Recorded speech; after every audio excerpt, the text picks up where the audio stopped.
ঈদে মাত্র কয়েকদিন বাকি আছে। এরই মধ্যে ঠাকুরগাঁও জেলার যে পশুর হাটগুলো রয়েছে সেই পশুর হাটগুলো জমজমাট হয়ে উঠেছে। আমরা আমাদের পিছনে যে দেখতে পাচ্ছেন এটি হচ্ছে ঠাকুরগাঁও জেলার যে সর্ববৃহৎ যে পশুর হাটগুলো রয়েছে তার মধ্যে এটি বালিয়াডাঙ্গি উপজেলার লাইরিহাটে আমরা উপস্থিত হয়েছি এবং আমরা এখানে এসে দেখেছি এই বাজারে সবথেকে বেশি যে গরুটির চাহিদা রয়েছে সেটি হচ্ছে মাঝারি সাইজের গরু। আমরা ঠাকুরগাঁও প্রাণী সম্পদ কার্যালয় হতে জানতে পেরেছি ঠাকুরগাঁও জেলাতে এবারে মোট যে কোরবানির চাহিদা রয়েছে সেটি হচ্ছে 85 থেকে 90 হাজার গরু বা ছাগলের চাহিদা রয়েছে। তার মধ্যে ঠাকুরগাঁও জেলাতে বিভিন্ন খামারে এবং কি গৃহস্থদের মাধ্যমে যে গরুগুলো লালন পালন করা হয়েছে সেটি হচ্ছে 1,30,000।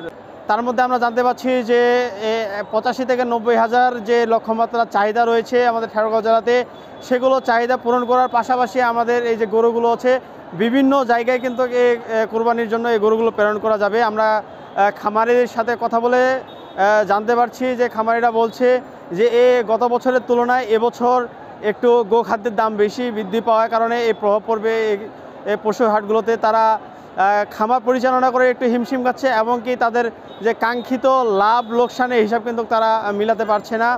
আমরা সর্বশেষ এখানকার যে অবস্থান দেখতে পাচ্ছি, এখানে আইন শৃঙ্খলার যে সদস্যরা রয়েছে তারা কিন্তু উপস্থিত রয়েছে। এখানে একটি সিসিটিভির আওতা রয়েছে যাদের এখানে বাজারের মনিটরিং করা হয় এবং কি মাইকিংয়ের মাধ্যমে এখানকার কমিটির লোকজন বিভিন্নভাবে সতর্ক বার্তা দিয়ে যাচ্ছে।